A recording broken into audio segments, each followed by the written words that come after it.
This episode naturally centers on comedy, but we will also be discussing terrorism, serial killers, and pornography. But first, a giant thank you to you who sponsors this podcast, whether it's on Patreon at patreon.com/AaronFlam, via PayPal with Bitcoin, or on Swish 0046 768 94 3737 0046 768 94 3737. You are truly a capitalist hero. You can also support me by buying my book, This is a Swedish Tiger, on Amazon. This is a Swedish Tiger is a strange title for a book about silence, you might think. A Swedish tiger in Swedish is en svensk tiger, which can mean two entirely different things. It can mean simply a Swedish tiger, a big cat from Sweden, like a Russian bear or a British bulldog, but it can also mean a Swede stays silent. In Swedish, this is a clever wordplay, but then again, comedy has never been Sweden's greatest export. The Swedish government coined the phrase in November 1941 when the Swedish vigilance campaign was launched. The aim was to counteract espionage and prevent the spread of information that could damage Swedish interests. But Sweden was neutral and did not take part in the war, so what were the Swedes supposed to keep silent about? And why do they still stay silent? Do they even know themselves? In the book, I psychoanalyze Sweden's collective subconsciousness and examine the way the Swedes see themselves beyond the myth-making and idealization. I scrutinize Sweden's official historical account and highlight the failure of collectivism, lies about the country's goodness and tolerance. Sweden, a moral superpower, peaceful, equal, and environmentally aware. But something is amiss, and the tale of silence and the Swedish tiger does not end with the country's exploits during the Second World War. The common thread of silence goes on. This is a Swedish Tiger examines Swedish history and deep within the collective silence finds the truth that the Swedish tiger has done everything possible to hide for almost a century. On Amazon and Amazon Kindle for your reading pleasure. Yoshi Obayashi and I have known each other for almost 10 years now. When he invited me to perform at Freedom Fest 2023 in Memphis, I didn't quite know what to expect. I had a blast. Yoshi Obayashi is an American comedian. Originally, he is Sainichi Korean, that is, a Korean having been born and raised in Japan. Today, he is an American citizen based in Los Angeles, California.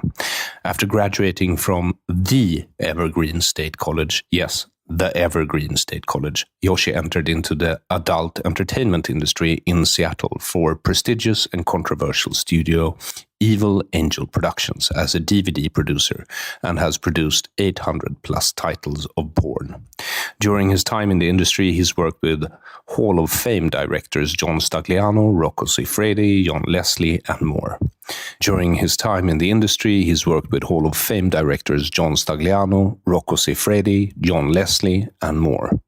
Yoshi has also been involved in casting and finding talents for shows such as Jimmy Kimmel Live and The Man Show with Joe Rogan and Doug Stanhope, and consulted for 2 seasons on Dave's Old Porn for Showtime. In addition, Yoshi is also a stand-up comedian and has opened for legends such as Dave Attell, Russell Peters, Jim Norton, Pablo Francisco, Patrice O'Neill, and more. You may have seen Yoshi in NBC's Last Comic Standing and Showtime's Comics Without Borders. For the last couple of years, Yoshi's been traveling all over the world to locations such as Afghanistan, Morocco, and Stockholm, where we met.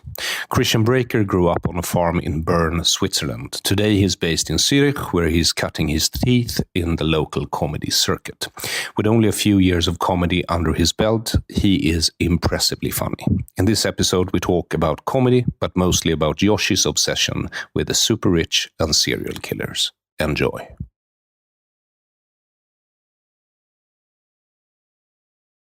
Welcome back to Deconstructive Criticism, Yoshi Obayashi. And let's focus on the part criticism. So, you want to tell them what happened yesterday?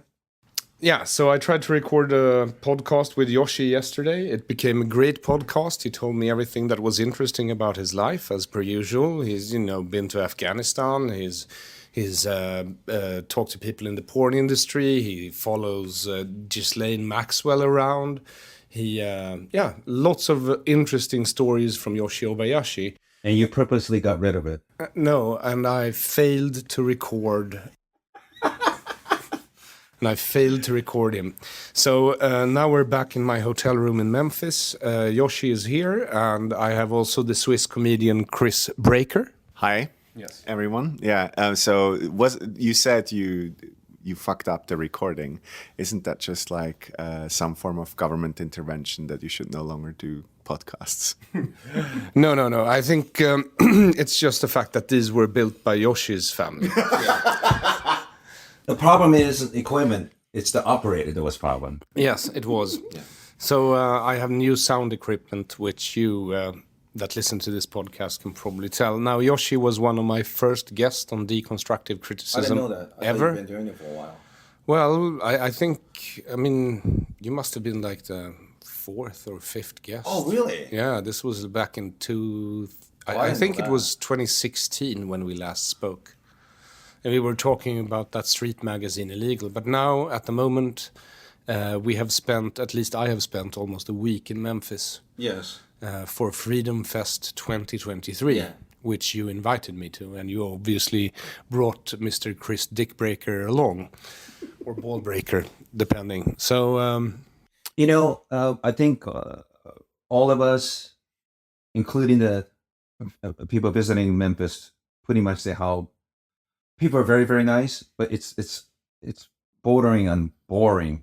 Is that the setting? It's always great when you start with people are nice. Yes. Because that just depicts like, oh yeah, everything else is fucked. Yes. Can I swear? Yeah, absolutely. Okay, cool. It is fucking dilapidated, this place. Yeah, it's so boring that what I usually do when I'm traveling new town is one of the first things I do is I'll mention the city in Google and put serial killer next to it. And then after that, Memphis and terrorism, Memphis and Vanity Fair magazine. These are pretty good indicators for me to see something interesting. It's so boring. Even the serial killers, it's boring. It's not that. They don't have any? They had one maybe 10 years ago. 2 or 3 women were murdered, but it's unsolved case. And if I remember, this is a terrible thing to say, but this is so true. The victims are black, so I don't think it's going to get any sort of like a national attention, But today, you guys were kind enough to mention that gentleman's last name. The Long Island serial killer was caught yesterday. And how do you say his first name's Rex? And how do you say his last name? Hoyerman. Okay. So they finally got him. This has been like a 10, 11, 15-year thing. And interesting case. I think this guy's a really, really interesting classic case of average-looking guy, unsuspecting person, have a really good job with... architect, right? Yeah, wife and 2 kids, And kind of reminds me BTK killer. How many did he murder? What is a serial killer like? What's the statistic for a serial killer? Is it like 3 plus? I guess depending on who you talk to, this one is double digit for sure. I mean, double digits for sure, but I think like 10 or 11 or 12. I think last one was like 2011 if I remember right, and it's interesting. So it's been a while since he killed. Well, you got to remember BTK killer thing lasted from mid 70s. They didn't get him until I'm probably guessing 2005 or 6 or something like that. And there's many cases they never have figured out. For example, Zodiac killer. I don't think. Well, they never caught. Well, let me take it back. He might have gotten arrested for something else, and they're not realizing he was a serial killer. There's been cases like that, or they stopped doing it, or they die. Well, I came Monday, right? So I had a few days for myself before you came.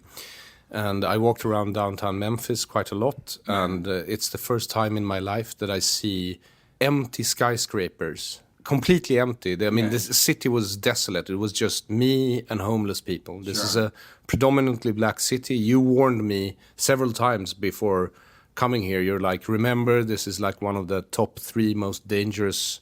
Statistically, it's top 1 or 2 always. The usual suspect is Memphis 1, St. Louis, usually like Baltimore, Detroit, and other places like that per capita.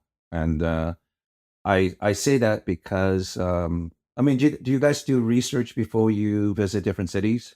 I do. I was very naive. You told me the same things, but I was like, my hotel is quite a fair stretch away, like walking distance still, like 20 minutes away from the convention area. And I went for walks every day, like walking through the city. And yesterday night, one of the comedians basically said, like, "Oh, I don't walk in this city." And it's like, why? He's like, "Oh yeah, it's so dangerous." And it was like, oh yeah, maybe I shouldn't walk either. Like, Yeah. I did the very European thing, I guess, just walking from place to place. I think I'm just being frank here. You might I'm a bigger target than you. I'm just being completely honest right here because you're tall enough, big enough, and there's easy target among African American criminals that target Asians. You know, And Jews. So you yeah, I'm a winner in this they group. think like Jews. They just see like white person. I'm not suggesting every black person attack Asians, but you know, like the last 2 or 3 years, there's been cases where Asians get pushed off the subway. And anytime media say Asian person was attacked, they don't mention, if they say white person do it, they will always say white. But if they say suspect and they don't say specific race, it's most likely going to be somebody dark. But this, I mean, walking through Memphis, it's like you can totally get that it's the end of empire. Because it was so desolate. It was like you could record. It's like a set from The Walking Dead. Yeah. And then Wednesday, the police came into the town and started getting rid of all the the homeless people. Right. Just because that's apparently when Memphis starts coming alive from Wednesday to Sunday. But anyway, so we've been here doing Freedom Fest, and you invited both us here, both me and the Swiss comedian Chris. Which was very confusing for the Americans to understand that Sweden and Switzerland are represented on the same stage. And we will also have a hard time knowing the difference between Australia and Austria. Of course, I know the difference, but you know, but I know this is a kind of common thing for the people that I'm not suggesting you dislike in America, but it's a cottage industry always talking about decline of America.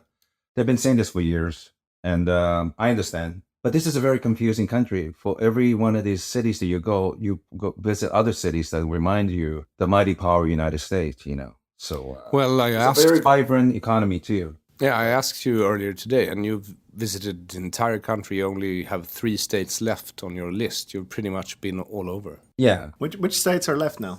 I haven't been to North Dakota, Iowa, and Nebraska. And I'm going to Nebraska for sure because there's a good medical testing facility that I'm going to visit.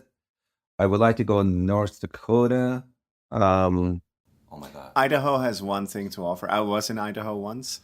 It has one thing to offer, and that's nature. Definitely not the anything else. There is nothing else going on. You're forgetting that the power of Montana, Idaho, and Wyoming.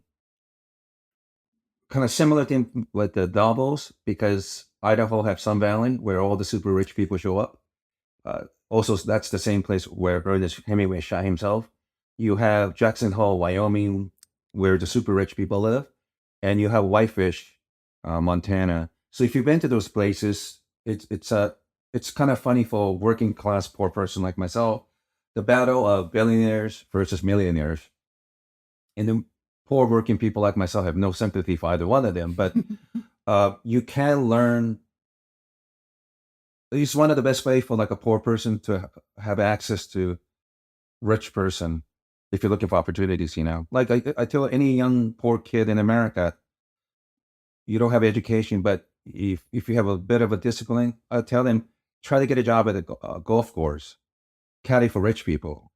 You're going to start caddying for like accountant, lawyers, and business people. And the better you get, you get opportunity to work for better golf course and working for even the bigger and richer people that will provide opportunity for you, you know. So there's opportunity in this country. There's just undeniable, but you just got to be a little bit more clever about it. So you're a proponent for networking, basically. Yeah, for sure. But I don't like when people say, I know a lot of people. A lot of people know a lot of people. I don't have clout. This is what some people that don't understand. I had fight with a few people in the last 10 years with just the clout that you just cannot even imagine, you know. And there's certain profession they have a very good clout with super rich people, artists, musicians, actors, academics / public intellectuals. These are the 3 or 4 or 5 professions where billionaires will kind of listen because you have, I forgot the political scientist who said this. You have you have two classes, right? You have economic class where people with money, and there's aesthetic and academic class where you could separate yourself from others. So someone like Donald Trump, who is extremely rich person, why is he able to connect with poor people? And why does poor people like Trump? They're not in same class economically, but they're same class aesthetically. Trump has like a working class taste. He like Budweiser, Miss America, and football. So he likes trans. He likes trans beer. That's what you're saying. Yeah, he's relatable. He's kind of a little crude, but he's kind of funny, and he doesn't look down on people. He likes wrestling. Obama has way less money than Trump, but he is elite aesthetic academic class. And that's why coastal elites love Obama, because you could talk to him about religion, you could talk about theater, you could talk about literature, religion, travel at the highest level. I can't imagine there's anything that you can't talk about. That's why there's this like a misunderstanding, like why do poor people like him and why do the super rich love Obama? It's a class and taste thing, I think. But first, I'd like you to explain what is Freedom Fest.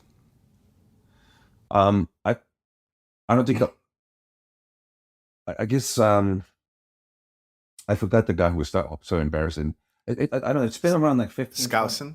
Yeah, he's an economist, I think, and he's writing book about investment and liberty and free press and constitution, things like that. And every year he invited, I don't know where he started, which state, but very, very similar with Comic-Con. It got bigger as years passed, and every year he's bringing interesting guest speakers, academic, business people, and a lot of investment opportunity. As you guys probably saw, a lot of selling gold and silver coins and things like Oil. that. Yeah, and I think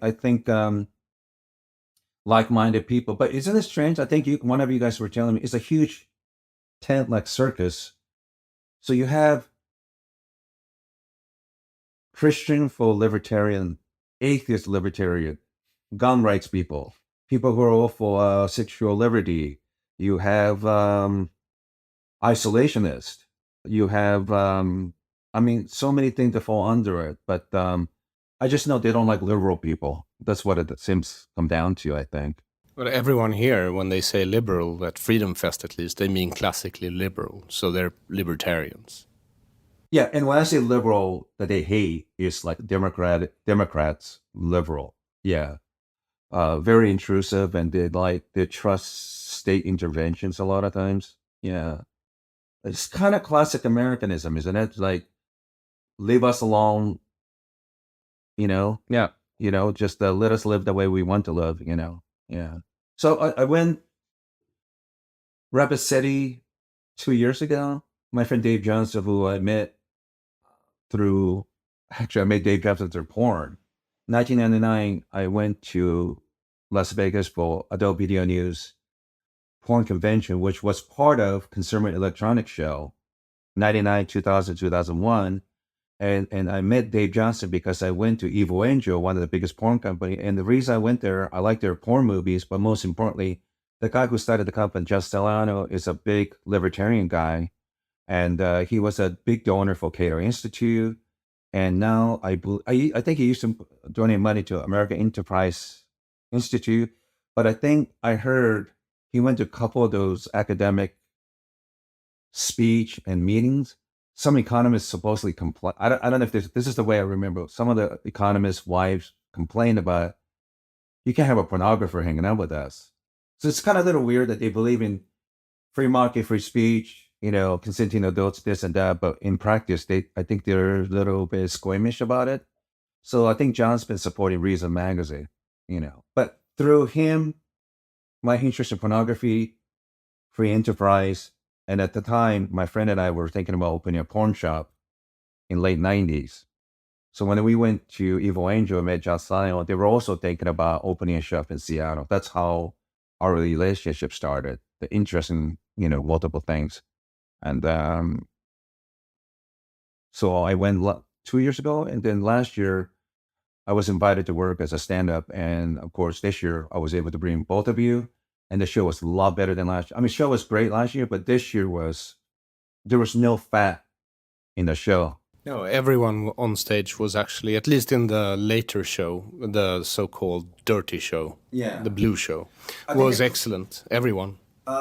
The roster for Clean Show was great, but I think most of the people who showed up was super old. And I think their idea of comedy is like Bob Hope, which is, he's been there, 40, 50 years or something like that. So it wasn't that great.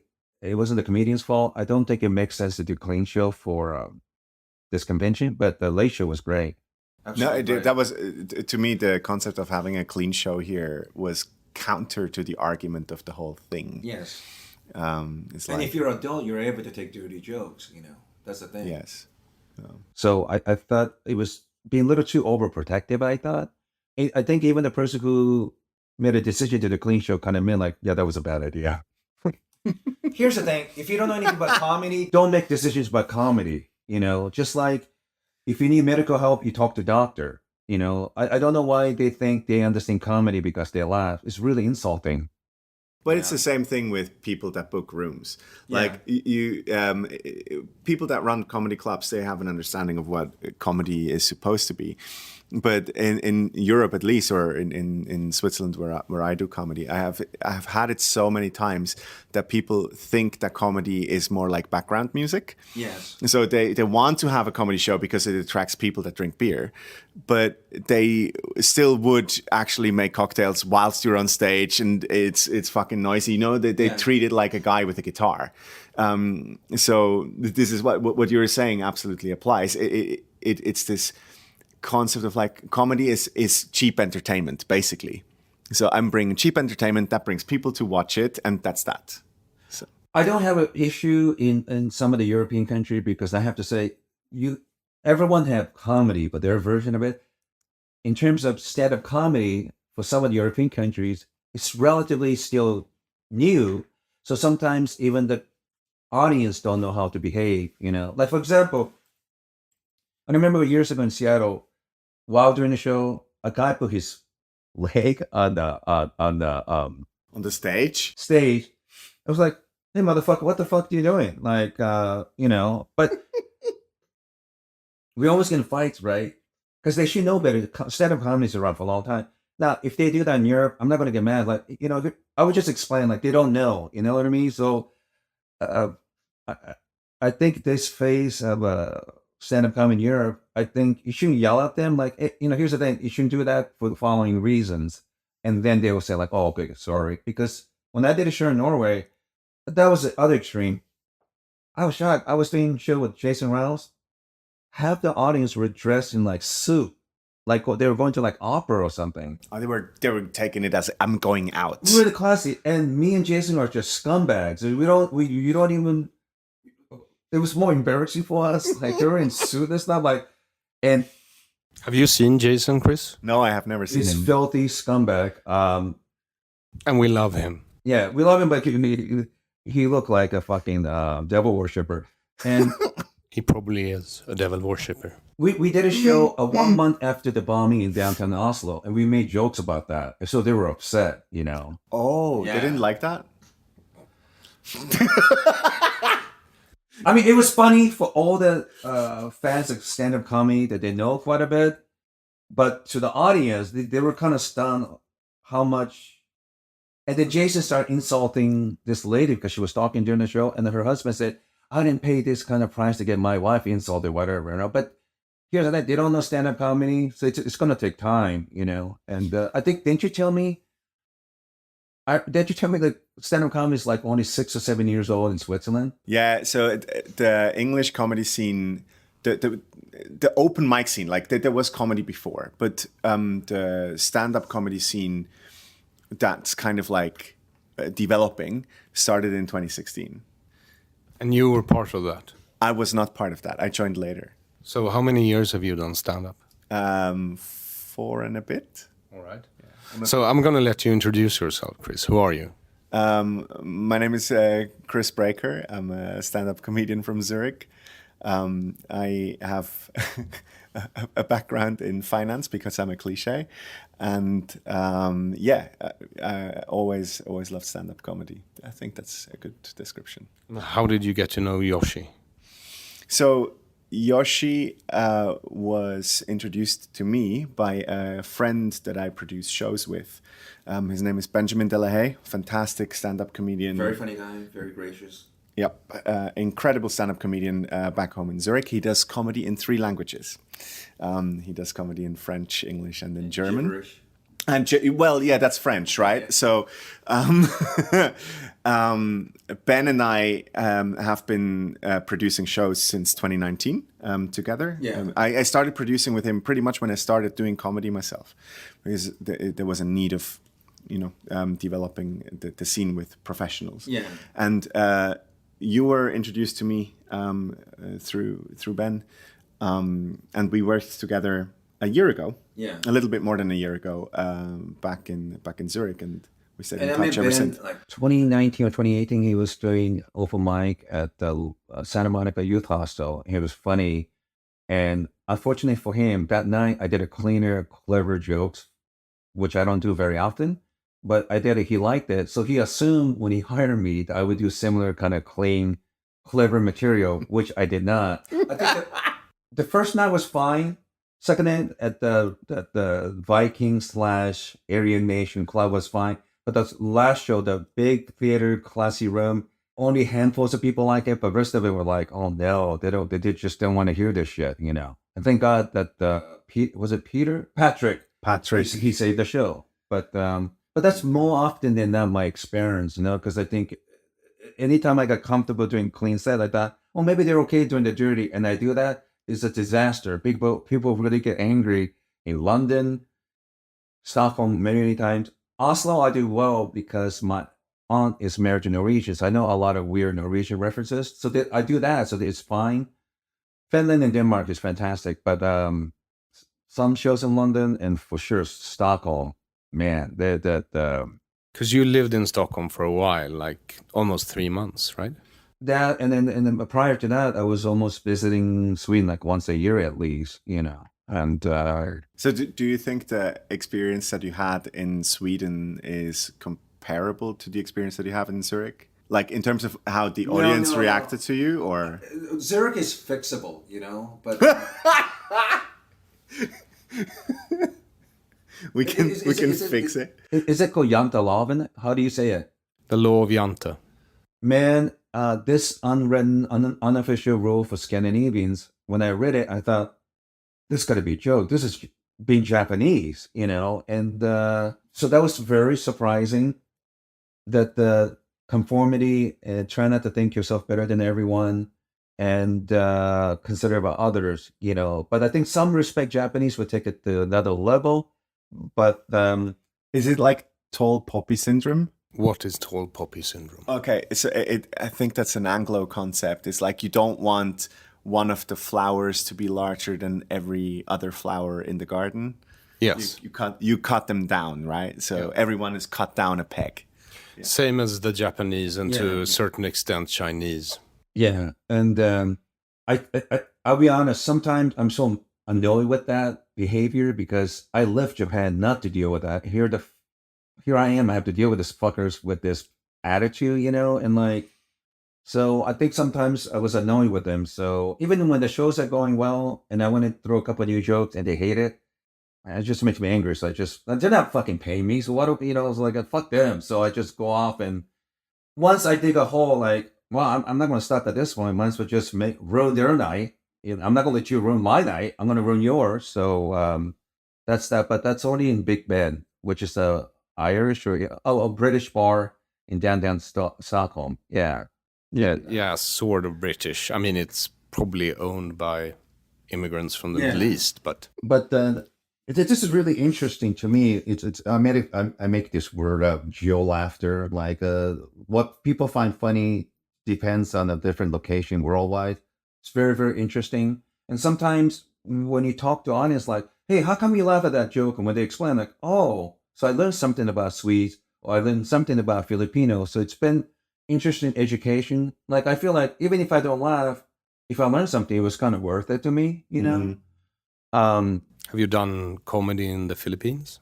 No. But well, funny you say that. I did a show in Copenhagen. Great shows. My friend Jimmy Earl, he's Philippine Americans. He contact local Filipino community in Copenhagen. They showed up. We packed the place, and then Jimmy went up. Next comedian's coming up is from the country of Japan, the people who made us suffer during World War II. You remember our grandfathers were hanged and murdered and raped. Please welcome, ladies and gentlemen, Yoshi Obayashi. And when I went up, I think people in front kind of turned backward and showed me their back to me. But after like a minute, they smiled. They were kind of joking around. But yeah, I have to live through that sometimes. And here's a funny thing. I'm ethnically Korean, but grew up illegal in USA, so I tell people I'm from Japanese or whatever. But yeah, that really complicates things, you know. What's the word? Sorichi? Zainichi. Zainichi Koreans, yeah. And I didn't, you know, I found out when I was 17 years old, the year I was going back to high school after summer, my friend said, by the way, you're going to start using a Korean name. Like, first of all, I didn't know I had a Korean name. And two, you're going to start telling you're Korean. So you know how weird that is? You go back to high school and all of a sudden they tell you, you're going to start using this other name, ethnic name. And you're going to tell them you're no longer Japanese in Korea. So I had to do that. So it was really weird because prior year I was hanging out with the Japanese American kids. I can't really do that anymore. And like Korean kids think that's really weird. So what would have been your Korean name? My Korean name is spelled EUI space ILE. But problem is when people see that with my handwriting, they think instead of EUI, they think it's EVI. So they've been pronouncing Evil Lee. And my brother's Korean name is Ho Lee. So like I was evil and my brother's Ho Lee, you know. And I had to stop using my Japanese name from 17, 18 years old until I was able to have enough money to get my name changed back to Yoshi. But yeah, you know, Asian people, they don't tell you, you know, you're dating a Cambodian person. I'm sure it's similar. They fucking lie. They don't tell you the whole truth. They hide everything. My Cambodian girlfriend has a French name. Oh. Yeah, so that to me was always super funny. Like all her cousins have... Why French? French occupied Cambodia? Yeah, so... similar to Vietnam. And France is still considered kind of like, especially in a certain... It's a classist thing as well, so you want to keep certain French things.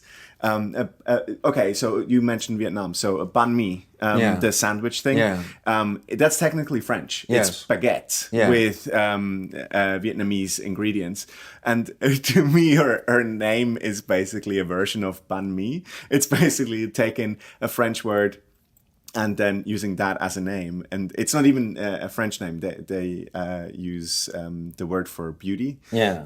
And the French word for it is jolie. And that's what they used as a name. So the rest of the family all have Cambodian names. She has a French name as a distinctive factor. Yeah. Interesting. And as you mentioned, like they don't ever tell you the whole truth because like France clearly was occupying Cambodia. Yeah. It was an occupying force and they were liberated at one point. But there is still a certain level of affection to the French heritage in a weird way. Well, I mean, it's considered like upper class. Yes. Yeah. So all the upper class, including the ruling class at the time, was sent to France for school. They all spoke French. Yeah. You know, just like when Napoleon invaded Russia, most of the ruling class in Russia spoke French, ironically. Yeah. Yes.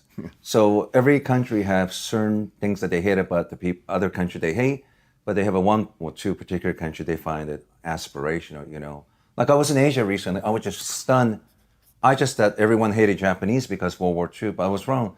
Thailand, Malaysia, Singapore, and in some extent Taiwan, I think they kind of look up to Japanese for aspirational stuff. I think South Korea might be challenging that because of all the K-pop and TV show and things like that. But that was a little surprising to me. I just assumed everyone hate Japanese, and that wasn't the case. Now, if you go South Korea and China, I'm sure I know that how they feel about Japanese. But yeah, so I like traveling because you just kind of learn these things and things that U.S. media say is not quite true sometimes, you know. Was Chris the one who got you into Davos? He didn't give me. I mean, there's nothing really prevents you going Davos. If you just show up, you're there.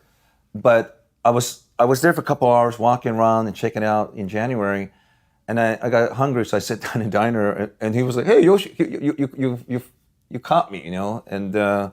We were talking about this for a while, actually. Yeah. So But I'm one of those that when I say I'm going to come, I will show up. Yes. Yeah, unlike most people. Yeah, very true. Especially comedians, not the most reliable human beings on the planet. But I worked, or still do sometimes work at Davos as a limousine driver. And Yoshi and I, we talked about this when we first met, right? Yeah. And I was like, I'm going to be working in Davos, and I will have downtime in between jobs. We were talking, and you casually mentioned you had something. I said, well, hold on, wait, don't just casually throw it that away. Tell me more. Then that's when you got me excited. Yeah. And we met in this weirdo cafe where all the staff meets. Like Davos is all the rich people. They go to the conference, and then you have all the cops, all the limo drivers, all the taxi guys, all the carriers, basically, people that do real work. They meet in this weirdo cafe. Sure. And that's where we caught up. Just a few months ago, actually. I don't really want to get detailed, but let me give you an example. Like, if you really want to know how Emiratis behave for real privately, you just talk to Filipinos because there's housemates. They see the inner working, how those people behave. So when I was talking to you and you have access with so many cooks, drivers, security, you know enough people that they'll tell you, like, guess what, gossip is wonderful. And they tell you, like, this XYZ person for this big corporation did these horrible things. What I always find funny in that sort of situation is that all the staff, me included, everyone has a certain entitlement that they are part of it, though, which is super weird because it's such low level. Like, we're literally the cockroaches at Davos, but everyone goes like, but I work here, so like I have a reason to be, like it's super weird. Yeah, and like I think this is something I noticed living in LA, and especially from 2003 to 2012. 13, 19 years, when you start having friends that work for writing for television shows, especially like Tonight shows, and you meet people, you start getting the status with like a better, the plastic vineyard thing that they give you around your neck for a conference. The batches. And the more you get to know people, you get more higher status ones, You get, I'm not gonna lie, I got really addicted to it. So there's a period like, I could go Jimmy Kimmel Live, Tonight Show, Ferguson, and I went to the whole taping of Lucky Louie and a bunch of different television shows, And when you go, you kind of observe like, wow, this is how they make televisions and TV shows, and you meet the other writers. My friend Brody was doing warm up, so that's another. So I don't know. I think some people, why didn't you try to get on the show? But I don't know. I think I was more interested like inner working, how everything worked behind the scene, So, and because I kept my mouth shut, and after a while, because I was working at a porn company, I had a bunch of free DVDs. Man, you just seduce all the security guards, Like I just give them a couple of them that they remember you. And it got to the point where a bunch of different television shows, like, so-and-so producer's assistant didn't put your name, but that's okay. I see you all the time. And you just give, it got to the point where I didn't even have to call them. I just show up. 2, 3, sometimes I even show sometimes Tonight Show Monday through Friday because I love getting free food. And the stars are there, and like they see me so many times. Some of them really thought I worked there, And like you just listen to the rumors, you get to see how stars behave, So I did that for that whole decade. So like whenever I go to like economic conference or even Davos, there's times I go to a convention that has nothing to do with me, and I talk to somebody. And they give me a free pass. I'll go on like trucking convention. I don't work now. Plumbing convention. It's kind of fun talking to them, pretend like you work in the business. But I don't know. That shit really interesting because that's how concrete business work. Or teachers unions meeting. And then you learn little glimpse of the world. And. But your main interest is the ultra rich and terrorists and their sexual proclivities. Well, sure, because I just think. They have so much influence on the rest of the world. And I think it's funny that I don't know, cognitive dissonance. I don't know what's going on. It just never occurred to them that there actually cause more problem than good in the world. Well, because at Davos you have all these conferences about how they as rich people should improve the world, right? Yeah. But they're never going to improve in a way that's going to cost them. That's the thing. Like, for example, they say they want to improve public education. They want to put more resource in private schools because they benefit from that, because they want to send their kids to private school. They wouldn't dare some poor kid in a poor neighborhood go to school in their neighborhood. They're not going to do that. They say homeschool, private school, and things like that. But they're never going to suggest any idea that's going to hurt their self-interest. Like, they want everybody to make sacrifice for environmental cause, but they're not going to stop using private jets. God forbid. Who's going to go on first class in United or Delta? That's just a lower class person's thing. They're not going to do that. None of those people are ever going to do anything that, against their self-interest. And you've been following the Ghislaine Maxwell trial after her husband, Jeffrey Epstein, he died of natural causes, you remember?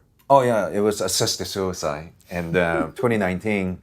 Yeah, because that jail is right next to Chinatown in New York City, right next to Southern District Court. And, I moved to LA February 3rd, 2003. I left Seattle February 1st. And the day I drove in, Phil Spector murdered that lady, which became a big case.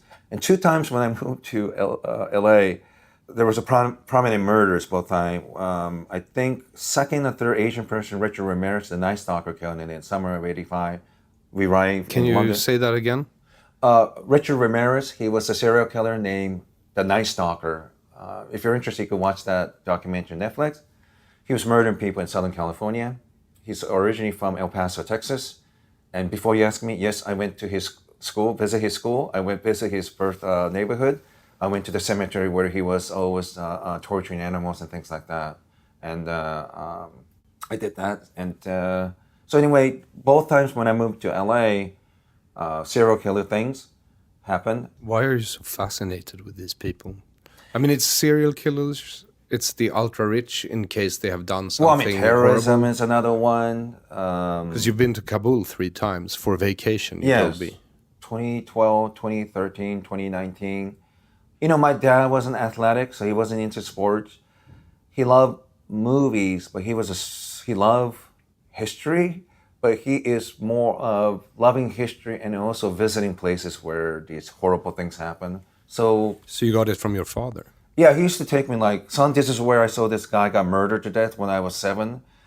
This corner, like he mentioned all the horrible things happened in the neighborhood. And when we were visiting United States in 1979, when my grandmother was dying from cancer, we're in Tacoma, Washington. And of course, anybody who knows anything about serial killer, Tacoma is significant because that's where Ted Bundy lived, his parents lived, his uncle lived in Tacoma, Washington. So I think second and third day in Tacoma, he just took myself, barely spoke English, but I think he wrote in a piece of paper saying, take us to this address. And then we went to Ted Bundy's mother's house in 79. And I saw her in person, 90 or 91, I think. Ted Bundy's mother? Yeah, I think that was her.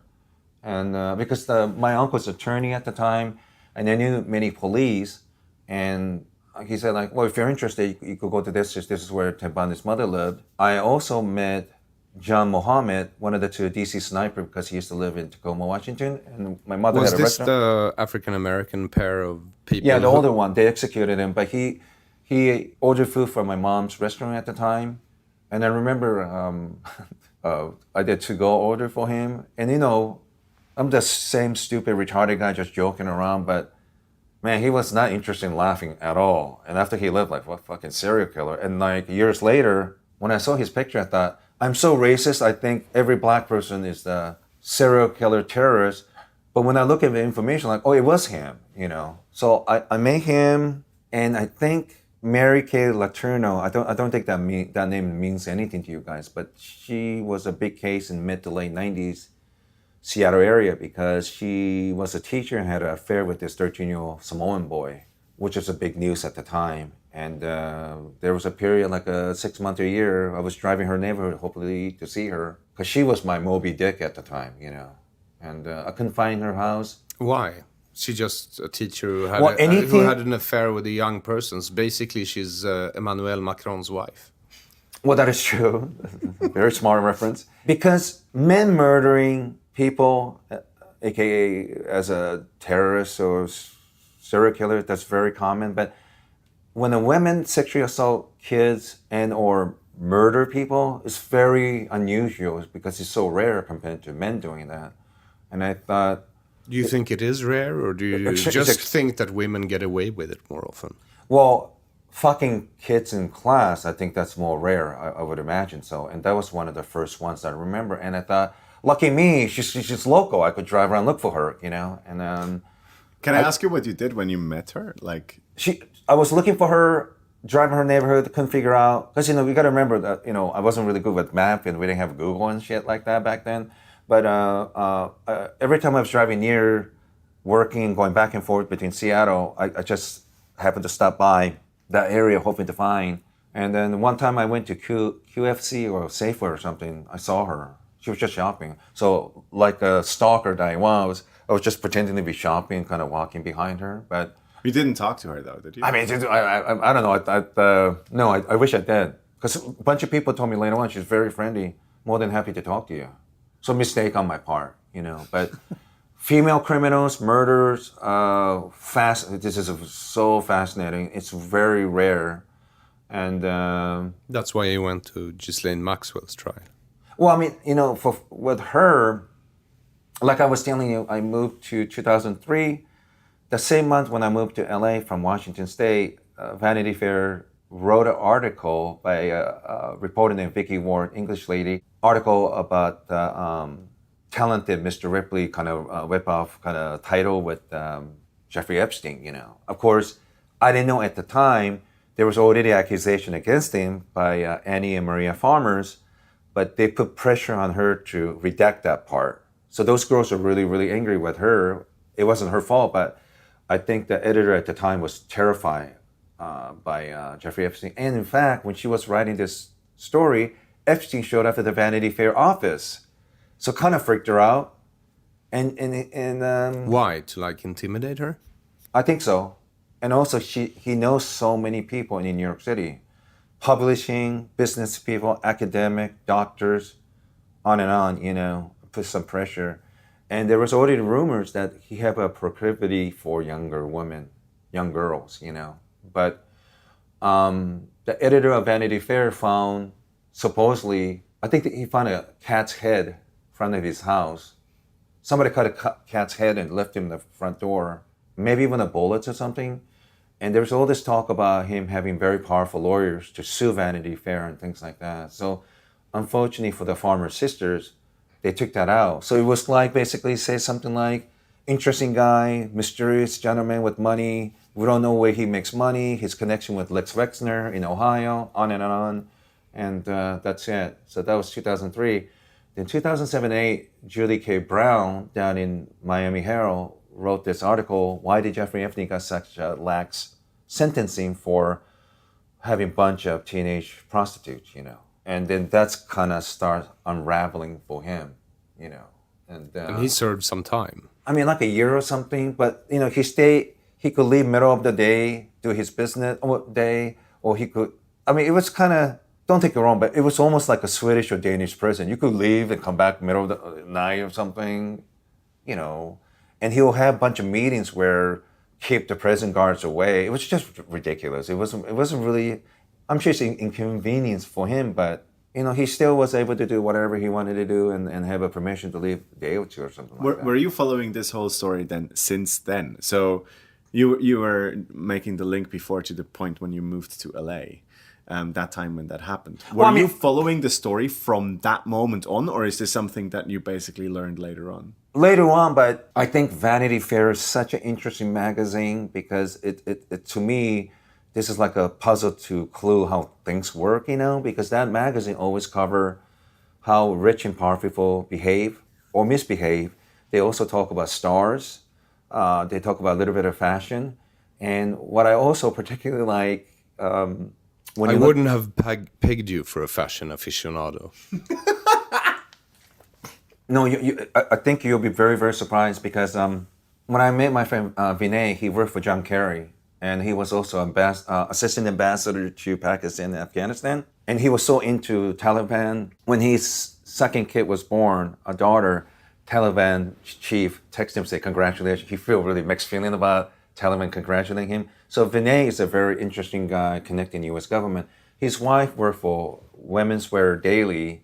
So when I met her first time, and then this is the second time meeting Vinay, I met him in Dubai, and when I met him in DC, he was stunned because I knew in and out about all the fashion stuff. I know I don't dress at all. I dress like 13-year-old retarded Filipino transgender person. And then Asian Elliot Page. yes, but like most Japanese, I am tremendously interested in aesthetic, and I like reading. So she was really stunned because I knew like in detail, like Alexander McQueen, his relationship with his mentor Isabella Blow, and all the different fashion photographers. So Vinay was blown away because I look like homeless person, but I read that kind of shit for years, So she was kind of stunned by it, and I was stunned by her connection to Christian Louboutin and all the major fashion figures. And like I know in detail, like Terry Richardson, the photographer, and things like that. Because when you're poor and all you have is time, you have to maximize your time, right? So only thing I could do is because all the kids didn't like me, and I was poor and I was unfashionable. Only thing I had was I go to goddamn local library, and then I go from magazine A through Z, and I go whole weekend through every single magazine for years. And then even stuff that I don't understand, if you do that for years, if somebody mentioned like, oh, I don't know, they're getting married, then I could say this X, Y, and Z wedding companies work for that. So they're kind of weird, like, how do you know that? But once again, when you're poor and stupid and not doing well in school, only thing I could do is read and read and read more, Doesn't sound like a stupid person. But I'm Sounds also like my bored. childhood. I spent Well, most of my time in the library reading books, though, and not Vanity Fair. I don't think we had that in Swedish libraries. Yeah, but I noticed that magazine was always mentioned with the rich and powerful people. So I thought this is a clue to figure out how society works. So going back to those fashion product they were selling, every one of those like Versace or Christian Louboutin, if you look at the bottom, it will tell you the major fancy shopping area. So Bell Harbor in Miami, that's where all the rich people live, Beverly Hills. So I kept all those things in my mind. Every time I was traveling for stand-up or something, I make point of going to those places and observe the natural habitat of super rich people. Like I'm like an anthropologist, like why are they so rich? What did they do? And sometimes I eavesdrop their conversation. Why did they like these certain products? So like I'm just kind of observing like why are these people rich? So why are they rich? I mean, it could be all kinds of different reasons, but it's interesting. When you go to Silicon Valley, obviously they're not all money. So I do respect them for that regard. That these people are usually from lower or middle class, and American capitalism on steroids, it is something remarkable, But I also go to Pasadena, places like that, where there's a lot of old money, Caltech. And usually when I talk to those people, a lot of it is like a generational wealth. They just pass one generation after another, And there was an interesting documentary called Born Rich and 1%. This is a Johnson & Johnson descendant during this two documentary. It's an incredible watch, especially if you listen to their commentary, because rich people do not like talking about the wealth. And if they do, they only talk to other rich people. So what the descendant of Johnson & Johnson did, he was able to win the trust of the other rich people, and they reveal something about themselves being rich. Later on, they regret doing that because their family got mad to the point where some of them threatened their kids, like they might cut them off from fortune, But I love watching that stuff, traveling to places, what little money I have, just observe, It's so revealing to me, this enormous amount of money. I mean, they were saying like we're pushing 800 million. What is it? They just added like 700, 800 more billionaires last couple of years or something. We have the most billionaires in this country. It's and I don't know what you experience, but I met super rich people. it's really shocking how wealthy they are. And they're thinking and how things should be solved, you know? And it's really... What do you mean by solved? They have a really weird idea of how things should be done, you know? Like, I remember Robert Kraft, the guy who owns New England Patriots, clearly a very rich man. A few years ago, after like a year or two after his wife passed away, he went to this local physical wellness place, aka masseuse place, owned by Asian ladies that looks like my grandmother. So he went there, and I'm sure he got like a blowjob, a hand job or something. A couple hours later, he got a text from saying, if you come back, 40% discount, whatever. He was so excited, like, wow, these people like me. He doesn't understand how sex workers work. Like he could do complicated business transaction, doing $1 billion construction business, whatever that business he's in, he's able to do that, right? And being a Jewish person, I'm sure he donates a lot of money to Israel, the defense of Israel, how to deal with terrorists. I'm sure he's a very sophisticated guy. When it comes to getting handjob, blowjob, he's just an amateur. He doesn't know how to negotiate. And this small texting gesture, he thinks is some kind of personal, they really like me. No, they're just like a mass texting. And before you ask me, yes, I did go to that masseuse place in Miami. I mean, north of Miami, you know. Of course you did. I gotta go and see, you know. And I tried to go where Trump's hotel in Palm Beach, where vast majority of rich people live. I enjoy going there all the time because Epstein's house is there, or was. It's gone now, but yeah. So how many of Epstein's places have you seen? What do you mean? Homes, you mean? Yes. I went to his place in Paris. I went to his place, the ranch in New Mexico. I went to his 71st Street in New York City. He also owned an apartment south of that in New York. Interestingly, the lawyer who represents French Connection used to live there, which was a formerly Iranian embassy that he bought later on. I also went to the place in Colombia where he used to live next. I mean, I didn't get very close to it, but he used to have a property right next to Lex Wexner. I have not gone to Pedophile Island, which I would like to do and check it out. Pedophile Island. St. James Island in Bahamas, where he had this island that he visited. You know, the reason he had a property in New Mexico, they have a very lax registered sex offender reasons. So he went there, and Albuquerque, New Mexico, I think suburbs of them. What an interesting place, that place. The Alamo, Manhattan Project. You have a camp for all the renegade child molesting Catholic priests. There's a camp for that. There is a place. Wait, there is a camp for Catholic rapists? They have a place that sent these child molesting Catholics south of Albuquerque where they keep them and trying to reform, if I remember right. Okay. And there's also, of course, Los Alamos, you know, the Manhattan Project and stuff like that in Albuquerque. And there's also, I don't know exactly the location, but there's this one business plaza in Albuquerque. I believe it's a Haagen-Dazs now, but that used to be pharmacy for this Russian spies spy on the nuclear technology. And also it was a training place for killing Leon Trotsky in Mexico City. What's that? The killing of...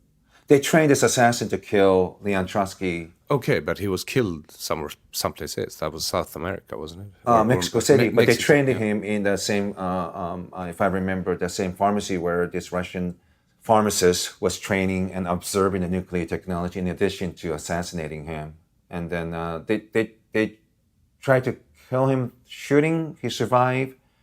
And next they sent this Mexican pro-communist spy who is good looking. I believe he seduced one of the female staff that is unattractive. So he was able to seduce him. He got to know them. They trusted him. And one of the night, he literally axed Leon Trotsky with an axe. And when he was trying to escape, they caught him. But years later, when they released this guy, I forgot his name, he went to Soviet Union. He was considered a national hero. You know. So anyway, every time I go visit something, I just want to know the worst, horrible things about your town that tell me everything I need to know about you. Because don't tell me about all the wonderful things. That's really boring, you know. When Netflix got on board with this dark tourism concept, do you remember the TV show from David Farrier? The dark tourism, where you kind of like, oh, I've been doing this for years. What are you bitches talking about? Yeah. Oh, are you talking about me? Or? Yes. Yeah. Well, I mean, I'm not the only one, but you know, some people just focus. I'm not. See, the thing is his name Isaiah Berlin, the intellectual? Yes. You know that thing that he does with are they hedgehog or fox? Fox knows a little bit of everything. Hedgehog know one deep thing. Like Karl Marx is considered a hedgehog. Massive influence in the world, right? Sigmund Freud, massive influence in the world. Albert Einstein, massive influence in the world. They know deeply. And you notice, all Jewish. Now, Fox it's a people who know a little bit of everything. They're more generalists. I am like that because unlike you, I know you're very humble, Aaron, but you're a very smart guy. Most of my friends are smart. I never did really well in school. I can't really concentrate. My mind just wandered too much. So I like knowing just a little bit of a lot of different things, you know? So I do serial killer stuff, terrorist, any rich person misbehaving, there's something terrible, and anybody committing sexual assaults. Those are really the three or four interesting. But the Venn diagram, I think a lot of those people have a lot in common, you know? Yes, and when I talk to you, I always seem to be able to connect the dots of your interests because Yeah. you used to work in the adult industry, that Sure. porn industry, smut. Yes. Yes, and you usually you attack any subject from that angle.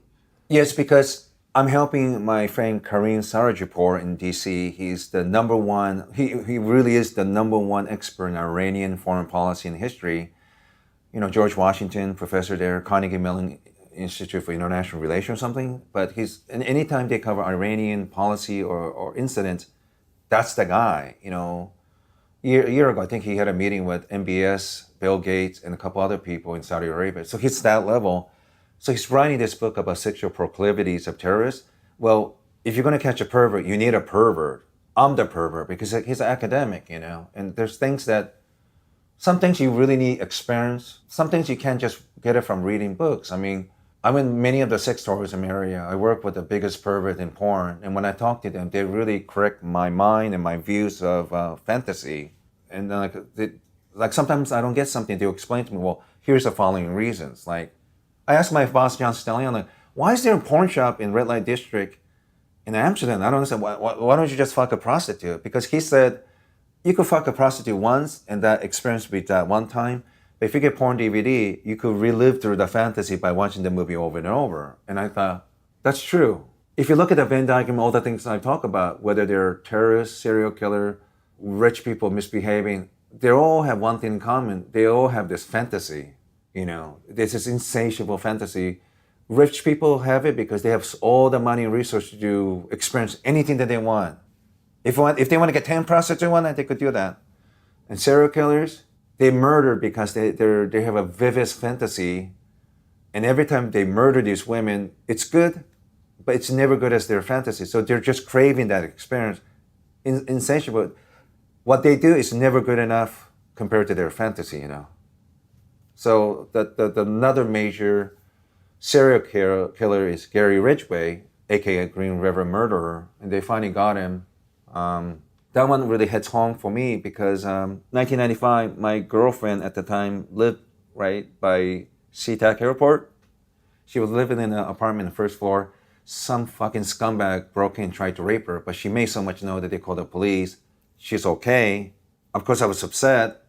So every time I was driving near her neighborhood, going back and forth between Tacoma and Seattle, I just drive and make sure she was all right. I don't want to wake her. So I was staying there a lot, and sometimes I will pull over and go to like a 7-Eleven. If you don't know what that is, like a local. Oh, they have a 7-Eleven there in Scandinavia. Yes, we do. So I go there, get some snack or something. Then I meet a lot of the streetwalkers, and where I grew up in Japan, I didn't live too far from Red Light District in Osaka, Japan. We don't really have stigma for prostitution the way the Westerners have. I just think it's just a job, even as a young kid. But right away I could tell because I've been exposed to that world even as a young kid. I wasn't squeamish. And I got to know them, and then I talked to them and they said, like, why do you always come to this area? Are you looking for a date? And I was like, no, this happened to my girlfriend. And so we talked. And at the time, Green River Murder was still murdering sex workers.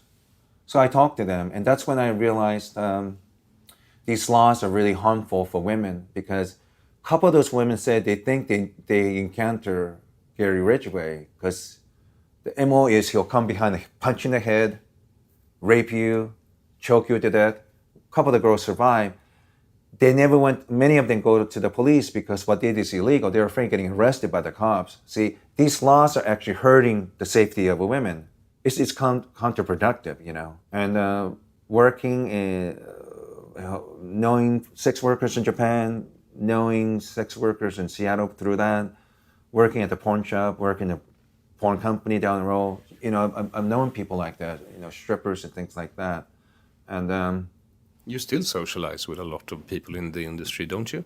yeah, because I come from broken home, and there was a lot of problem in the home, and it just that when I was growing up, for whatever reason, even from young age, those are the people noticed there was something was upsetting me, and those are the people who were always kind to me.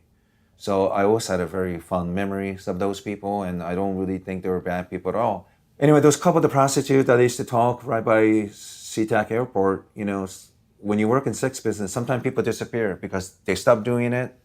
They want to restart their life. They don't want to be rewinded by people that used to be their customer and co-workers. So they disappear. But sometimes I don't know if they disappear for that reason, or they're in jail, or if they're murdered and nobody know what happened to them, you know. So I remember there was a couple black ladies that were prostitute. I met them through the 7-Eleven, talked to them, very nice people. And it's really, really sad because they're African-American prostitute. It's a mother and daughter. And it wasn't that I don't want to get prostitute because I think I was better than myself. I was so worried not getting my citizenship and green card, so I avoided any sort of illegal activity. But I used to give them a little bit of change just to talk to me. And I love my country, but sometimes it makes me sad how we treat people, you know, because I asked them, like, when I got to know her well, I was like, do you feel bad getting your daughter into this, you know? And you know what she told me? I don't know what to say. This is the only thing I could teach my daughter. You know, they have very little education. They come from very rough family background. And to them, this is one of the only things they could do to survive, you know. So I feel bad for them. And eventually I never saw them again. So I hope they quit, because they quit. I hope something bad happened to them and they never recover their body. Because to this day, Gary Ridgway is one of the most prolific killer, and we don't know for sure how many people he killed. But it's a lot. I mean, it's got to be in top 3 or 4 or something like that. Yeah. So how do you think Jeffrey Epstein got rich? It's interesting because he was a very good with math, just like Ted Kaczynski. But of course, he wasn't par with Ted Kaczynski. But he also had very talented music background. And I think people saw him talented individual. And I think he, after high school, he went to college, but he dropped out. Then somehow he was able to impress Bill Barr, who is the former Attorney General for Trump, his father, who was that principal at the time, the school. Why am I forgetting the name of the school? It's in the Upper East Side, like 86 or 87. It's a very exclusive school. Many of the investment financial institutions, CEOs, their daughters and kids are going to school there. And So it's like a high school or an elementary? it's a private school. Yeah, it's a private school, and Bill Barr's father was either principal or somebody higher up. And it's interesting, how did a guy with no college degree got a job? He did. Now, when Epstein got a job that summer, shortly after that, Bill Barr's father was no longer working for the school. I think maybe he's retirement. I don't know why, but he was gone. But he helped Epstein get a job. Now, Bill Barr's father was really interesting. He wrote science fiction books. And one of the science fiction books have something to do with, in the future, in a new civilization, they have a young sex slavery, young girls and things like that. And kind of reminded me of the first movie that I saw in America, which was Moonraker, where this billionaire guy was planning to destroy the Earth, but take all the perfect specimen to space and make genetically superior people. You know, that was my first introduction to a movie in America. And here's Bill Barr's father doing a similar kind of thing. And Epstein also believed in kind of weird eugenic superior human beings, through his years of donating money. But anyway, working there, impressing these financial people, eventually got a job with one of the financial institutions because one of the daughters of a very powerful CEO, something Greenberg maybe, got a job in a financial institution. But around that time, he was having some kind of problem, a little bit inappropriate with a student or something. He got a job at the Wall Street. There was nothing really remarkable, but by the time he was kind of being a little reckless, he had to go. But I think every step away, he was able to seduce people. Like made a very important, positive impression, and they're willing to help this guy with no college education, But he did it every step in the way, and he's one of those guys. Personally, I don't think he necessarily had the great financial acumen, but I think he understands what money and sex does to people, And I think one of the specialty that he did was he'll tell rich people that they got swindled by some scumbag. He will tell them, I'll find those people and I'll recover the money for you. So they will give power of attorney to Epstein. But here's what he does. Once he recovered the money, he does not return the money to them. And the super rich people don't want to be embarrassed in public, so they don't go to the police. And he does that. It's like, Epstein always struck me like a spider in the center of the web. And little sensitivity will give him some idea what's going on, I think he's really good at reading people. And as a good con man, he knows how to manipulate people. And he could represent himself in a way that's acceptable to you, But once he got rich, once he was able to connect with Lex Wexner, the richest man in Ohio who owns L Brand, which owns a bunch of different fashion lines, including the crown jewel Victoria's Secret, he was able to crawl into Wexner's family, start getting rid of all the advisors out of him. He was even able to get his mother from board and get himself in. And somehow he was able to do many of the financial decisions for Lex Wexner, one of the richest men in Ohio. Now, we don't know exactly why. My gut, I'm just saying this with no evidence, but my gut feeling tells me he must know something shameful about Lex Wexner. Some weakness, financial or sexual or both. I don't know what. But it's strange to me. Here's a guy who owned Victoria's Secret. He went to the fashion show once. He never went back. Fuck, every year I'll be in the front row. Look at these beautiful women, right? But I got a feeling that Epstein probably knew something, some weakness of his that most people don't know, So anyway, through him, he was able to get that notorious home in 71st Street. Beautiful home, biggest single dwelling home. I don't know what that means, but that's what they say. And I went to that house outside many, many times. At this point, I've probably been there like close to 150, maybe even 200 times. Every time I have a free break, I just walk there. Just like Muslims go to Mecca. I go to Epstein. That's what I do. I go to right by Woody Allen because it's right there. 740 Park Avenue, where all the super rich, and Gloria Vanderbilt lives there. 4 or 5 blocks south, Ghislaine Maxwell, Bernie Madoff's home, and a former home of wife of Trump. I didn't even know so that whole area, Upper East Side, is an extremely interesting place. So what do you get out of it? Huh? What do you get out of it? I want to know. Because a Muslim going to Mecca, that's a spiritual journey, It is a spiritual thing for me. I will never know the solution, but the more I talk about this, my wish is to, just like me helping you two and a couple other people to go to this convention, and I hope you guys help a couple more people. And if you start doing enough people that we like and people that we think is talented, either comedically or academically or hopefully both, and everybody keep talking about it, some smart individual finds solution to these problems, I hope. I will never know the solution, but I want to tell this story. It's some young kid hearing this, like, that's really interesting. Maybe I want to go X, Y, and Z academics studying sexual behavior of the rich people or something, or criminal behavior of rich people. Why do they think the way they think? But you don't have like a puzzle in your head that you're trying to solve in that regard. So because like this is how I read it. You have you go to these places, you experience this, you meet people that are involved. Yes. But it's not like you have a plan to write an article for someone or anything like that. You're basically going there, you're accumulating all these experiences without knowing where this actually goes. I have no idea, because even with the Kareem, I'm kind of perfect person to help him.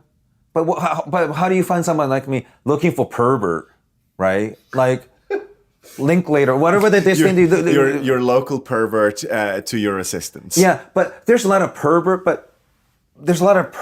but the people that I was saying, these idiots, well, not idiots, these people that have warfare, so they do these war reenactment. So there's a lot of perverts at like that level, but the perverts I talk to are people who are really fought in the war. That's a different level of pervertness, and then they will tell me like, why did you pick this girl, and how did you know how to get the best thing out of them? And like my friend Joy Severa, he's a whole fan performer. He's been in the porn business like early 70s, maybe even late 60s as a young guy.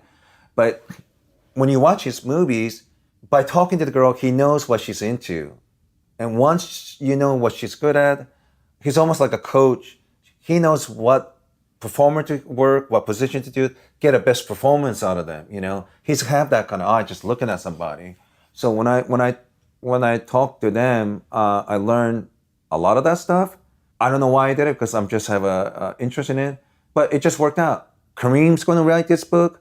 His literary agent is the same person with Cormac McCarthy. This is going to be a very important book. And I don't even care if most people think it's wrong. The fact that somebody of his level writing the book, it's going to force people to have a conversation about this. This is the book about the sexual proclivities of terrorists. Yes. And it's funny, it took him 6 months to meet me because he thought I'm just some retard pervert, which I am, but I think I surpassed his expectation because when one of the terrorist figures that he covered is Saeed Qutb. He was an Egyptian dissident and a religious figure, was getting trouble in Egypt, so his family decided to send him to America in 1950s. And he ended up going to New York, Berkeley, and places but he ended up in a place called Greeley, Colorado, which is like 90 minutes, 2 hours north of Denver. It was there in the 1950s. He got really upset with America because they were wasting a lot of water for farming, which is kind of sacred, Egypt, places like Memphis, ironic because we're in Memphis, Tennessee. And the interaction between men and women he didn't like jazz, the corruptive influence of making kids horny. He didn't like American sports, on. And inappropriate encounter with two unmarried people and things like that. Anyway, this really disturbed him so much that he ended up writing this particular book, I forgot the name of it, I apologize, which became playbook for Bin Laden, Al-Qaeda, ISIS, and Hamas. And he's one of the founding fathers of the Muslim Brotherhood. He's the guy on top of it.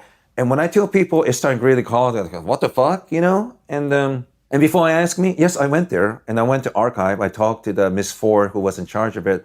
Right after 9/11, there was a guy who wrote a book called Looming Tower, which became a TV series. He did a lot of research. So she became unofficial scholar and recorder of what happened, with Saeed Qutb. And I went there. And so when I met Kareem, he was kind of shocked because he just figured I'm just some porn guy, which I am, but I have interest outside of that. And he laughed when I said, I went to Afghanistan for vacation, which I did. Anybody invite him like, hey, I have access to North Korea, I'll go. You know how vampires, if you give them permission to enter their house, they're allowed to come in? Even if you say casually that you could visit me in X, Y, and Z country, I'm going to show up. You might regret it, but if you say come, I will show up. I always do every time. So that's my whole life. Because my dad suffered under Japanese discrimination. He was treated really bad. He always wanted to go to college. He wanted to go all those places. He wasn't able to do it. They treated him really bad, even though he never badmouthed Japan. And I think hearing him say that shit really burned my head, my brain. It just kind of made this kind of imprint in my brain. To me, when I do this travel, it's a vindication for my dad, So Because your father passed under mysterious well, that circumstances. too, but also he wanted to go all these different places and he wasn't able to do it. So there's no excuse for me not to do it. But no one in my family is interested. They think it's crazy. Well, most of my family are born in one place and live within 2, 3, 4, 5 miles, and they never go anywhere. Much like 70 countries or whatever, you know. So Because you've been to 70 countries. yeah, it's a little cheating. Like even if I went to another country for airport for like 5 hours, I consider like visiting. I started counting myself, and I made it a rule that I had to at least stay there for the night. Oh, okay. Yeah. Then if that's the case, then it's probably like 47, 48 or something for me. That's still that's heaps. Yeah. Like when I was in when I saw you when I saw you in Davos that day, you know, I went to the small. Why am I blanking? The small country in Switzerland. Liechtenstein. Yeah, I went there, but I went like, what the fuck? There's no really difference. It's No, like the same shit. Liechtenstein is a bus stop. Yes, Literally. Yeah. you know, But just you like, went to Davos to talk to sex workers as well. I mean, I talked to them. They were not forthcoming. But come on, what do I look like, a fucking amateur? Don't tell me you're the niece of the CEO or executive assistant. No, you're not. No, you're not. Like, Do you just remember? like, Do you remember the girls that were running through the snow in high heels? oh yes, It's the funniest picture. Like everyone is wearing dodgy, like full blown winter gear all the time when they're in Davos, and then you just see these girls really dressed up and running through the snow in high heels, which is impossible. Like an ice hockey player would fuck up, and Yeah. they're just running from one hotel to the next. It looks so fucking weird. yeah, because they wear high heel because they tip the ass up.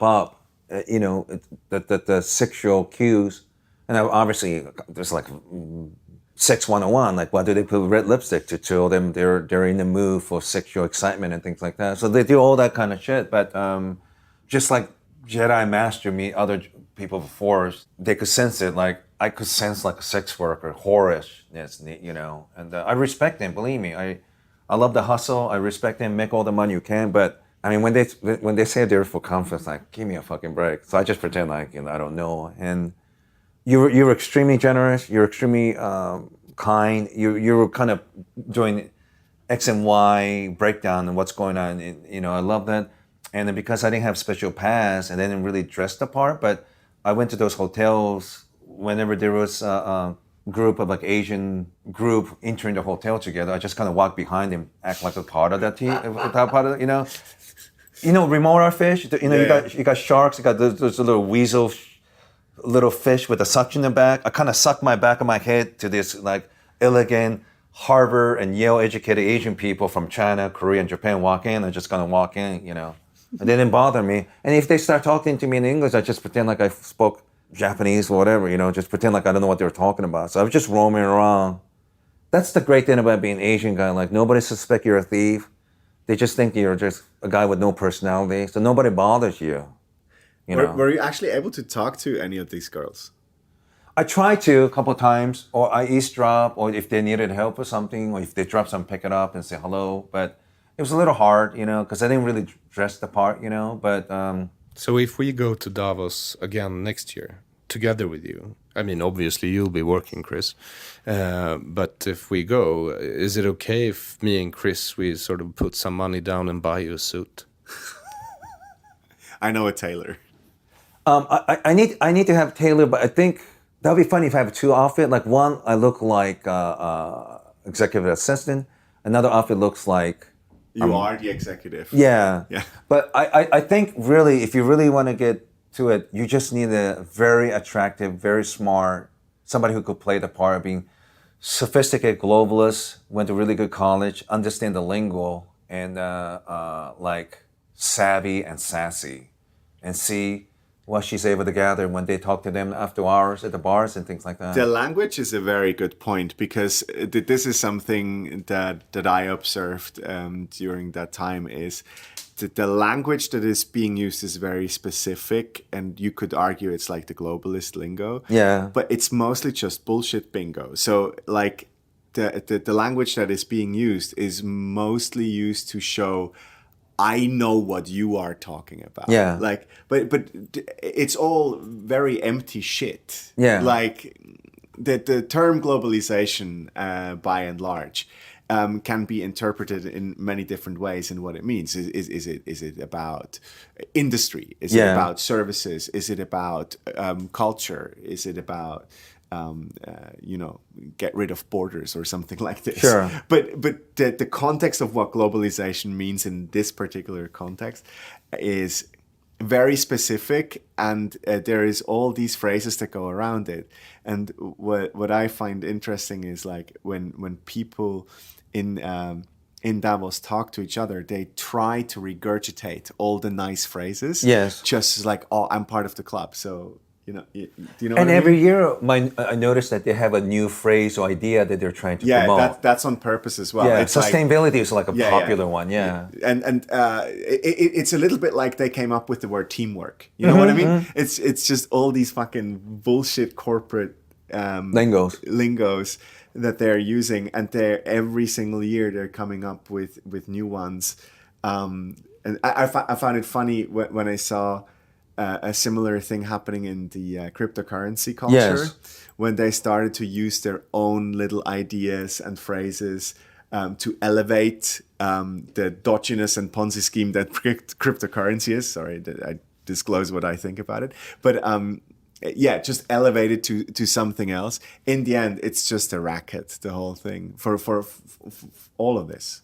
And what I thought was funny when I was walking back and forth, and sometimes when I go to shop, I eavesdrop on other people. But what I thought was funny, there are different level of speakers, right? So just like there's a different level of comedians, if you want to see, Louis C.K. of the world, Bill Burrs, you have to have a special pass and better location. But I saw other places with like mid-level or even lower level comedians, like a local coffee shop, and just it's full of interested people interested in business. But these are like a low-level speakers, and they just fill up those places, and they're selling whatever the fucking bullshit lingo that they were doing. But I thought it was funny that there's a different level of speakers and ideas they're pitching.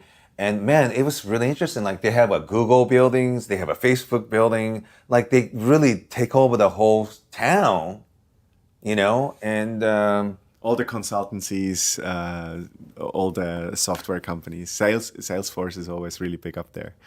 And then they're just hanging out. It's super funny. When Davos is technically a place where people live. Yes. But during the World Economic Forum, it becomes corporate Disneyland. Yes, 100%. Yeah.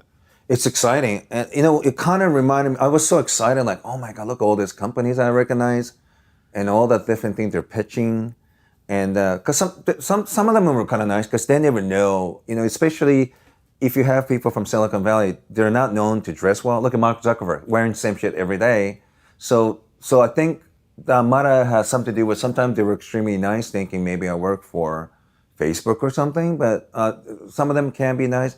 But that day when I saw you, it kind of reminded me the first or second, third years going to porn convention because it's just so exciting. They're sometimes giving free shit and they're pitching for their company. There's just classy posters, just like, it was just really fun, except it wasn't porn. It's just, they're just selling fantasy for each one of this corporation. We're solving the world. We're donating money to Ukraine. They had one booth where, you go into the building and they have all this video clip that the brave Ukrainian soldiers. Yeah, Ukraine House was huge. So and I'm sure whatever the crisis that they think is important next year will be something else. But yeah, I was back and forth. Like it was fun, and even going to like grocery store and eavesdropping what these people are saying. Like. Some of them are so rich, like, oh, can I get a coffee for $40? Like they have no sense of buying shit because they always have somebody else to do it, I have no money, so I'm just careful what I buy. But yeah, it was really fun listening to them. Those women are walking around, the corporate lingos, and all the mid to lower level speakers that nobody really give a shit. But yeah, that all the want to be part of that World Economic Forum, they're trying to network and stuff. And I noticed everybody kind of stare with the pass you have. I noticed that some passes are more powerful than others. And I noticed that if you have the best one, they treat you nice. And if you have a minimal one, they kind of like, whatever. Yeah, it's a color schema. Ah, And okay. It's a color schema. So there's on the tag that people are wearing around their neck, there are different color codes. Yeah. And there is a letter attached to it, and that basically gives you. It's a little bit like in the US where you have these levels of access to data, right? Like, top secret or whatever all these levels are, and in Davos it works the exact same way. So you can access certain parking lots with a pass. The pass that I had as a driver is a so-called hotel pass. Yeah. And I could actually rock up in front of hotels without being harassed by the cops. But that's as far as it goes. I cannot go into the hotel. You know what I mean? It's just like all these little barriers that are created all throughout. And that to me was, it's such a weird example of how society works. Yeah. That's what we basically do all the time, is we create little barriers for everyone's, like, if you have this letter or if you passed this particular exam, you may enter the lobby. And if you do the next thing, you may go and take a shit. You know? Like, yeah, that was fascinating. You know, one of the first trips I made to Europe, I remember my friend Dr. Shima, he's 20 years older than me, but he's an attorney and professor of law living in Washington State. At the time, he was writing a textbook explaining how American criminal system works and procedure. He wrote a book, and there's a couple years I used to drive him around for help because he said he's going to reward me, thinking that he's going to give me money after helping drive around different court and even driving him to like Grand Canyon and shit like that. And the year I met him in Japan after he left, he rewarded me. He gave me a legal textbook. That's my reward. But here's the funny thing. You know how when you study law, there's a case studies like this X, Y, and Z commit embezzlement? Well, he did. Yoshi Obayashi is accused of sexual assault of a 16-year-old. He put my name in criminal cases in the, I'm the embezzler, arsonist. He thought it was really funny to put my fucking names in the whole book for committing crimes. He was giggling like a little girl. And like, I mean, it's funny now, but, in a textbook, right? But he also rewarded me by, he has a sister down in Cannes, where they have a film festival. His sister lived there.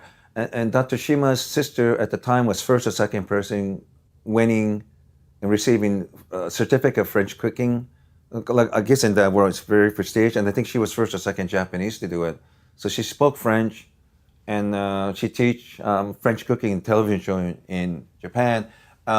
The reason I'm telling you, because when I was staying with her, she told me, you should go, this place is gonna give me cliff notes of how to do fun time and checking how society worked there. So one time she told me, you should go take this bus to Monaco, which is a principality within France, and have a good time. So I took a bus, and while I was taking the bus, there's two American couples, and like I was talking to them, they were like, nice to meet you, and then like I had an extra bottle of water or something, give it to them, no big deal. I said goodbye, and I walked away. Then 15 minutes later, we kind of meet up another street. He said, you know what? We were talking how nice you were, you're kind were. We really enjoyed talking to you. We have an extra pass. And so they gave me extra pass. It's like a luxury boat convention in Monaco. This is not like one that you go in Long Beach in America. We're not talking about some, 50,000, 80,000. I mean, these are like a mega boat. Yachts. Yeah, they're like a multi-millionaire, right? So when I went there, and I was actually dressed relatively nice because I heard Monaco's really rich, right? So I went, so I wore relatively nice, and I had actually nice shoes. So I went with that pass. So because I dressed really nice for me, I had a pass. And because all those readings, when I read like, this CEO or this industry in Japan, like this kind of boat. So anyway, I didn't think it's going to work. So like, sometimes they just walk. It's one of those things. They walk these hot ladies, champagne, beautiful girls. Like everybody's rich, so they just assume I was there to buy a boat. Of course, I can't buy them. But what I did was, they asked like, "Oh, where are you from? Visiting from?" Like, I said, "LA." They're like, "Oh, okay. You're born and raised in LA." No, I'm originally born from Japan and from Tokyo. And oh, why are you here? Are you here for vacation? Like, anyway, it's like, oh, my uncle was thinking about a boat, and I don't know who I said, but I think I mentioned some Japanese billionaire being like my uncle or something, and the tone just changed. Like caviar this, they took me to the boat, and like it's just like shocking. They're shocking, like they're just taking me these like, you know, inside of this 40, 50, 8, I don't know how many million, hundreds of millions of dollars, you know. So like they took me out, they did that, you know, and I thought like, my God, you know, I mean, I'm not going to stop them at the point, but yeah, incredible treatment.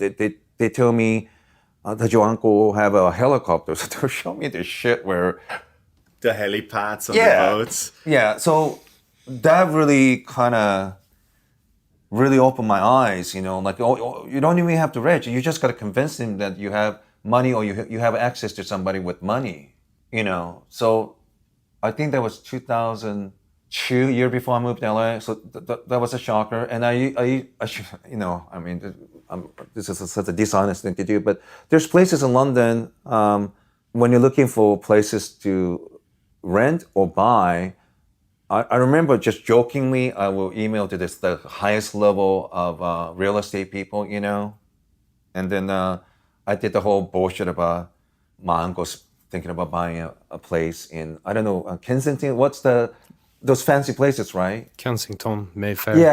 Yeah. So like, I don't know. I think Kings Road. I lied. Like my uncle is a co-founder of Sony or some bullshit like that. So Something that white people cannot verify. yeah. And so like they would take me places like this palatial place in London, you know, like I can't believe you didn't try to verify what I'm saying and you know, check out my background, but No, people are lazy. That's it. That's what it boils down to.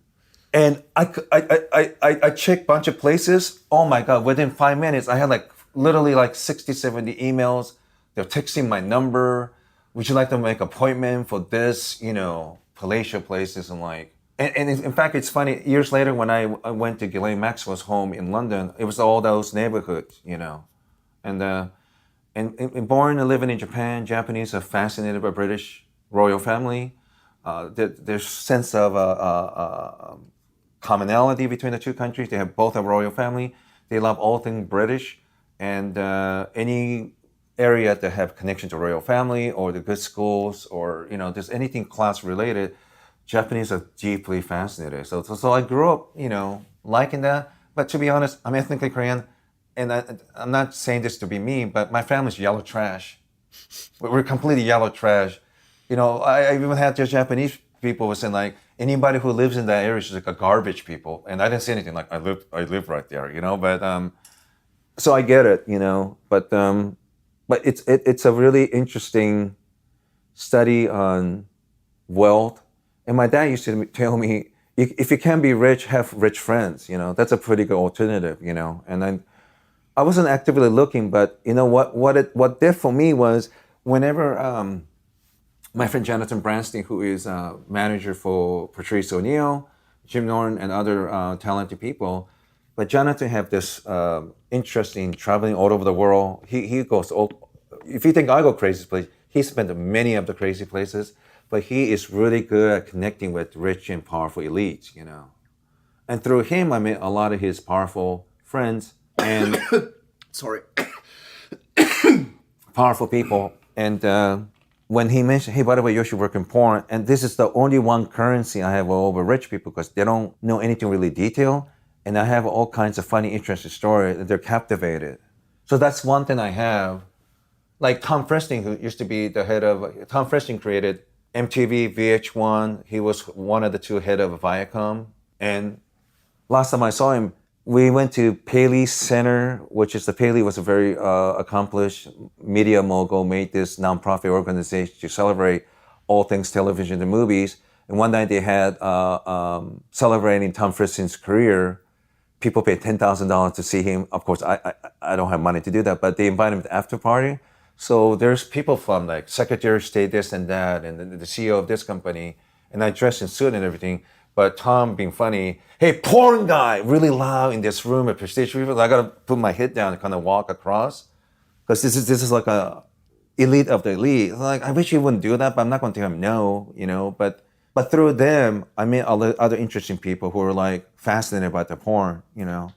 And I think every time I do this travel, I'm just adding more interesting Rolodex of interesting stories, right? Yes. So that's and like even today, we met a lot of interesting people today. That's a really good contact. Next time when I'm visiting them in ABC country, New York City, they're gonna introduce each other. So I've been doing this shit. Yeah, we met a guy who was a translator for Dennis Rodman when he went to North Korea. Yeah, and I'm gonna contact him. and geneticist professor in Colombia, then I want to do him favor by introducing someone that might be good for him. And I think most Americans don't understand networking is not something you contact people and try to get something. I don't believe that. That's really wrong.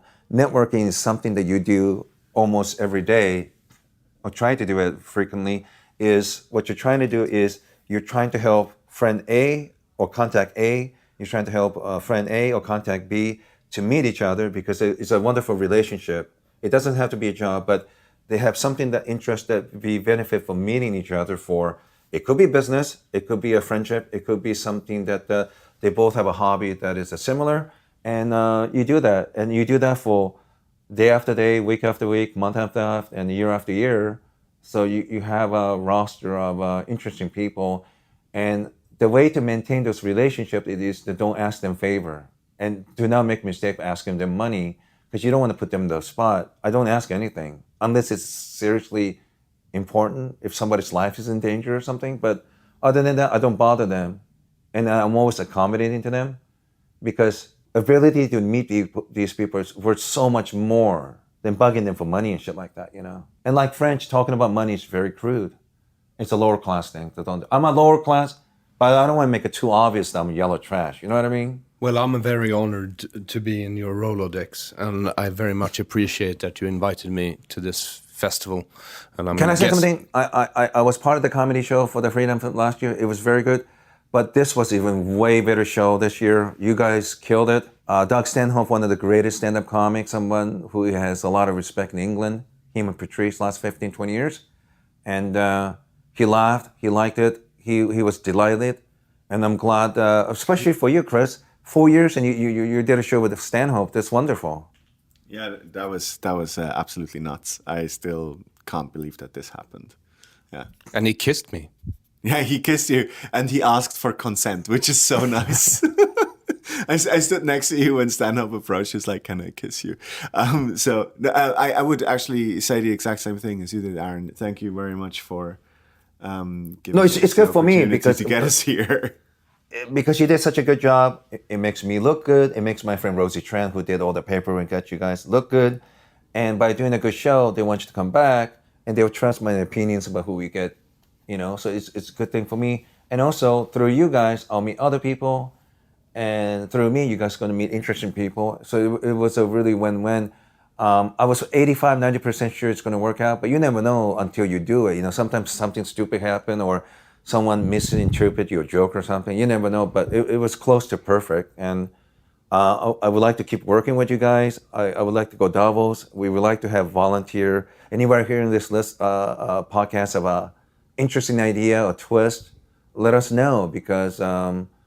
and if you're a very attractive, smart, business-oriented person that could play the role, gosh, we would love to have someone like that helping us kind of observe because women are going to see something that none of us will see. Women experience something that we won't have ability to experience and vice versa. So, but this World Economic Forum, if we get something going, then there's other things like Sun Valley, Jackson Hole. There's all kinds of other activities where super rich show up. South by Southwest is another one. It's like a mid-level thing. And these are really revealing. And it's really interesting because interesting people go to those places, So I didn't expect to meet 2 or 3 interesting people today. They're really good contacts today. Yes, absolutely. But I want to thank you for participating in deconstructive criticism again. I think we should all go for a drink now. Okay, August 4th through 26th in Edinburgh, I'm doing a show called Adult Content, talk about my 25 plus years in adult business. And my website is adultcontent69.com, 69 because I was born in 1969. And if anybody want to help me with the show or volunteer or donate, please go to my website. But hope to see people. I'm kind of dreading some respect, but I think just like this thing, I think I'm going to meet a bunch of interesting people that I would, in normal circumstance, can't meet. So, yeah, everyone, please keep listening to this podcast. Please support Chris's comedy center in Zurich in Switzerland, and especially also Aaron. Please support his books and comedy in Sweden and Scandinavia. Thank you, Yoshi. And thank you, Chris. Thank you. Thanks for having me.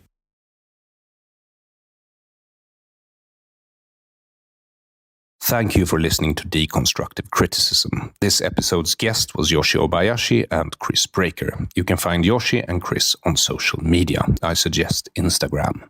Thank you for supporting this podcast, whether it's on Patreon at patreon.com/AaronFlam, via PayPal with Bitcoin, or on Swish 0046 768 943737. 0046 768 943737. You are truly a capitalist hero. You can also support me by buying my book, This is a Swedish Tiger, on Amazon. I am Aaron Flam. Until next time, have a good unit of time.